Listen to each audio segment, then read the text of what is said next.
탄핵 심판 선고가 예상과 달리 계속 늦춰지고 있는데요. 현재로서는 운명의 날은 다음 주 금요일이 유력하다고 꼽힙니다. 왜 그런지 유서영 기자가 설명해 드립니다.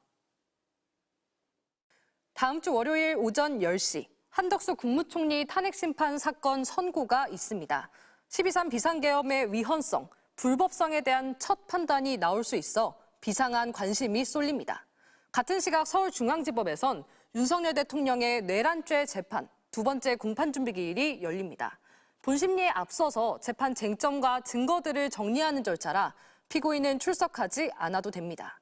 윤 대통령 측에 어떡할지 물어봤더니 아직 미정이라며 출석할 가능성도 배제하진 않았습니다. 화요일은 헌법재판소에 예정된 일정이 없습니다.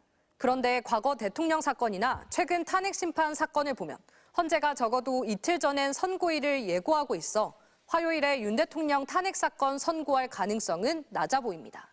그러면 가장 일러도 월요일 예고, 수요일 선고가 됩니다. 수요일은 이재명 더불어민주당 대표의 공직선거법 위반 항소심 선고일과 겹칩니다. 또 고3 모의고사도 치러집니다. 윤 대통령 탄핵 선고일은 주변 학교들 임시 휴교를 하기로 한 만큼 이날 선고를 한다면 시험 장소를 옮겨야 하는 문제가 발생할 수 있습니다. 결정적 변수는 아니겠지만 이런 부담을 감수하면서 수요일을 택할 가능성은 낮다는 관측이 나옵니다. 27일은 이달 넷째 주 목요일입니다. 헌재는 매달 넷째 주 목요일엔 각종 일반 사건에 대해 선고해왔습니다.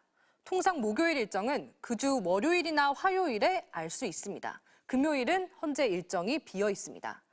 헌재는 앞선 노무현, 박근혜 두 전직 대통령 사건과 정당 해산 심판 사건 등 주요 사건은 모두 금요일에 선고해왔습니다. 사회적 갈등이 큰 사건은 주말 직전에 선고해 냉각기를 가졌던 겁니다. 선고일도 재판관들이 평일을 거쳐 정합니다. 날짜가 정해지면 국회와 윤 대통령 양측에 전화로 먼저 알리고 언론에 공지할 걸로 보입니다. MBC 뉴스 유서영입니다. 네, 그럼 윤석열 대통령 탄핵 심판 선고 관련해서 조희원 기자와 더 얘기해 보겠습니다. 조희원 기자, 어쩔 수 없이 저희가 하는 얘기도 조금은 반복되고 있긴 한데 그만큼 선고가 계속 늦어지고 있습니다. 지금 헌재는 뭘 고민하고 있는 걸까요? 저희가 헌법 전문가 10명의 이야기를 우선 들어봤는데요. 먼저 탄핵소추안이 접수된 순서 그리고 변론이 종결된 순서를 종합적으로 고려해서 선고기를 잡고 있는 것 같다 이런 의견이 가장 많았습니다. 특히 변론이 종결된 순서를 주목했습니다. 탄핵소추 9건 중 선고가 끝난 건 5건입니다. 모두 윤 대통령 탄핵안보다 먼저 접수됐고 변론도 먼저 종결이 됐습니다. 한 총리 사건도 윤 대통령보다 먼저 변론이 끝났죠. 헌재가 선입선출 원칙을 적용해서 공정성을 확보하려 한다는 그런 분석이 나옵니다. 또 절차적, 형식적 문제를 갖고 공격하는 윤 대통령 측이나 국민의힘 쪽에 시비거리를 주지 않기 위해 꼼꼼히 하다 보니 시간이 걸린다는 분석도 있습니다. 안 하는 게 아니라 봐야 할 게 많아서 못하는 것 같다고 보는 학자들도 있었는데요. 헌재가 만약 윤 대통령의 내란죄 성립 여부까지 판단하려고 한다면 검찰 조사의 증거 능력 등 정교하게 따져야 할 게 많아지게 됩니다. 그래서 시간이 걸릴 수밖에 없다는 거죠. 일각에서는 윤 대통령 파면 결정에 동의하지 않는 재판관이 있는 것 아니냐는 말도 계속 나오는데요. 저희가 연락해본 헌법 전문가들은 윤 대통령 탄핵 여부에 재판관 이견이 있을 사안은 아니라고 선을 그었습니다. 만에 하나 다음 주도 아니라면 이제 4월로 넘어가게 되는 거잖아요. 이럴 가능성도 있을까요? 일단 다음 주 금요일 가능성이 현재로서는 가장 높아 보인다는 게 중론입니다. 하지만 만에 하나 다음 달로 미뤄진다면 적어도 4월 18일 전에는 선고를 해야 합니다.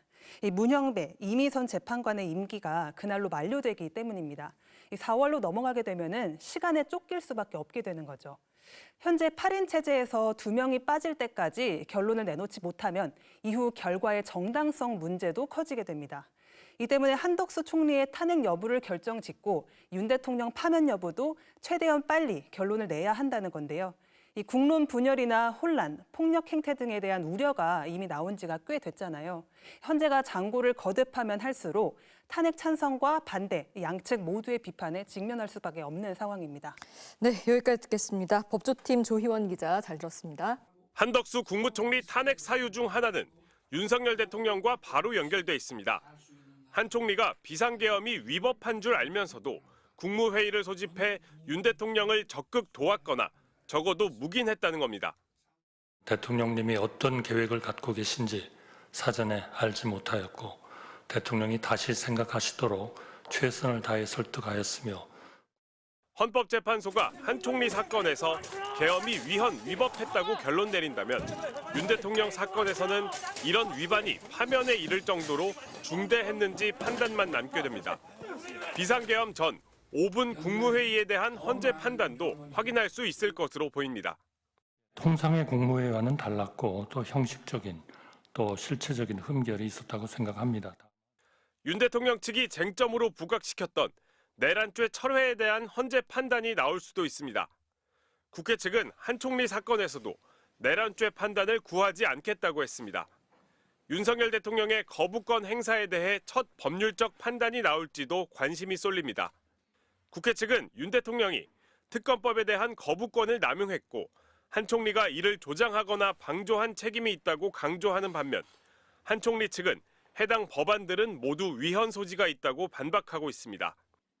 윤 대통령 탄핵 사건과 직접 관련은 없지만 한 총리가 헌법재판관 후보자들 임명을 보류한 데 대해 헌재가 어느 정도 책임을 물을지도 관심이 쏠립니다. 앞서 헌재는 대통령이든 권한대행이든 재판관 임명은 헌법상 의무라고 분명히 밝혔습니다. 한 총리 탄핵 선고가 헌재 재판관 8인 체제가 9인 체제로 복원될 계기가 될 수도 있습니다. 다만 한 총리 사건 결론이 곧바로 윤 대통령 탄핵 사건 결론으로 이어지는 건 아닙니다. 계엄을 선포하고 계엄군 국회 투입을 지휘한 윤 대통령과 이를 막지 못한 한 총리를 같은 선상에서 비교할 수 없기 때문입니다. MBC 뉴스 윤상문입니다.